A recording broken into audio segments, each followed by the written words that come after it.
কবিতা, খুঁড়ের 200 টাকা পাঠাইতে পারবেন নি রে?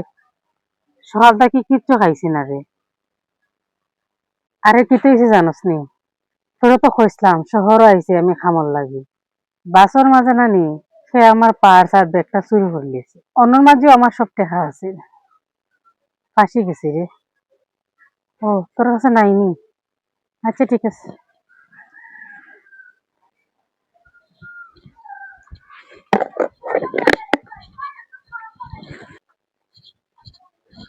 অনকা এগুলো আপনি খাও। না না, আমার পেটে ভুক নাই, এটা তো আপনার খাবার, আমি কিলা খাইনো। আরে খাইলেও খা, আপনার তো খুব বুক লাগছে। কইলাম তো আমার বুক নাই। দেখো খা, আপনার চেহারা দেখেও স্পষ্ট বোঝা যায় যে আপনার প্রচুর বুক লাগছে। আপনি খাও খা, দেখো ভালো লাগে। আর আমি শুনছি আপনি খারে যেন ফোনে কই যান আপনার পেটে প্রচুর বুক। আচ্ছা আপনি কি তো মানুষের কথা খান কথায় শুনুননি? এটা তো খুব খারাপ জিনিস। না না, আমি ইচ্ছা করি শুনছি না। আপনি এত খান্দাত বুঝে আলাপ করে দুর্ভাগ্যবশত আমার খানো আইয়া বাজি গেছে। যাই হোক, এখন খাও খা, দেখো আপনার ভালো লাগে। আপনি শিওর তো? অবশ্যই শিওর। আপনি খাও খা, খাইলে আমি খুশি হইব। আচ্ছা ঠিক আছে। নৌকা দোকা স্যার, আমার মায় হইতা অপরিচিত মানুষের হাতর খানি খাইতাম নাই। খাইলটা কিনা নেই, আমি কিচ্ছু খাইছি না। ওটা লাগে আপনি খানি দিত, আমি লই লইছি।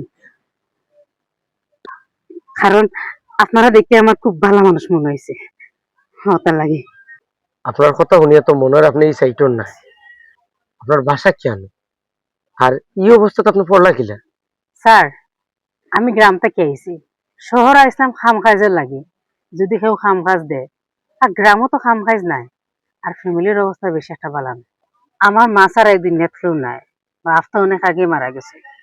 শহরও খাম পাওয়া অনেক সহজ, ওটা ভাবিয়া গতকালকে আইসলাম। কিন্তু বাসও আমার সপ্তাহ চুরিয়ে গেছে। যে আমার খামো লাগাই দেওয়ার কথা আছিল, তার মোবাইল নাম্বারটা আমার বেগও আছে, নাম্বারটা হারিয়ে গেছে। খালি ফোনটা আমার হাতে থাকায় বাঁচে গেছে।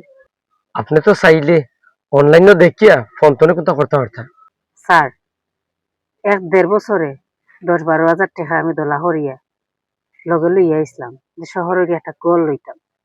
কিন্তু শেষ মুহূর্তে কি তৈল, আমার সবটা চুরি গেছে। এটা তো আপনারও ভুল। নিজের জিনিসের খেয়াল নিজেও রাখা লাগে। কি তার করতাম স্যার, আমি আইবার আগে আমার আম্মা খুব বেশি বেমার আসলা। 2 রাত না ঘুমাইয়া আমি আমার আম্মার সেবা করিয়া বাসে উঠছি। আর বাসে উঠতে না চোখ লাই গেছে, আর হইতাম পারি না। আর ও সময়ও সুরে আমার বেটটা লেয়ার চম্পট মারিচ্ছে। আমি যদি জানতাম কার কেতা ঘুমাইলাম। আচ্ছা, যে আপনার খাম দেওয়ার কথা, হয়তো তার নাম্বারটা আপনার ফোন সেভ থাকার কথা। তাড়াহুড়া করিয়া নাম্বারটা সেভ করা হয়েছে না। আমরা গ্রামের মেম্বার সাহেবের নাম্বারটা লিখিয়া দিছিলাম, আর ও নাম্বারটা আমি বেগত দিছিলাম। তাই তো আপনি ও মেম্বারে ফোন করিয়া নাম্বারটা আনুক। স্যার, আমরার মতো সাধারণ মানুষের কাছে অত বড় মানুষের নাম্বার থাকুনি। থাইতে বিপদ হরিয়া একটু সাহায্য করছিলা।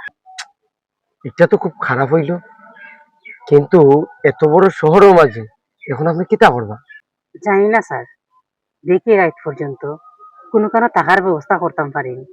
আর যদি করতাম পারি না, তার কিতা করবো? আবার গ্রামে যাইনি, সবার আশীর্বাদ রইমু।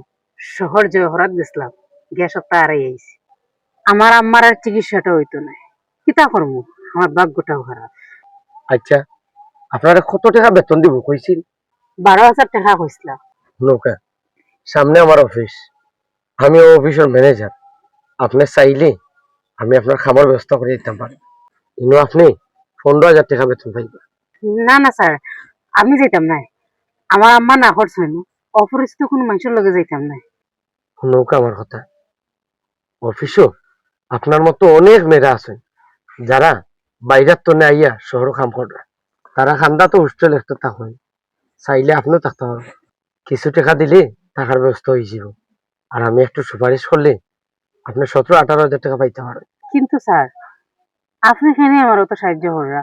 কারণ যে ক্ষুধার্ত ব্যক্তি খুঁজিয়া খাইতে পারে না, তার আত্মসম্মান কতটা বেশি এটা আমি বুঝি। কারণ 4 বছর আগে আপনার লাগান চাকরির খুঁজে আমিও শহরে আইছিলাম। তখন আমার বেতন আছিল 7,000 টাকা, আর আজকে 50,000 টাকা। সততার সাথে কাজ করলে তো উন্নতি হইব। এখানে কোনো দুকাবাজি নাই তো স্যার। ইনো যদি দুকাবাজি হইতো থেকে তো অত বড় অফিস লই ইনো বইতাম পারতাম। আপনি আমার উপরে বিশ্বাস রাখতে পারেন। স্যার, আপনারে অনেক অনেক ধন্যবাদ। এখন মনে হয় আমার মার চিকিৎসাটা হইব। আমার মারে আমি জানাইমু যে শহরে আমার 15,000 টাকার চাকরি হয়েছে। আমার মা যে খুশি হইব। আচ্ছা ঠিক আছে, আটকা। বাকি কথা না হয় অফিসে গিয়ে হইব না। থাকার ব্যবস্থাটা যদি হই যায়, তো 1 সপ্তাহ পরে আপনি আপনার মারের সুখবরটা জানাইবেন। যে ইচ্ছে স্যার, তো চলুক ও আপনার টিফিন বক্স।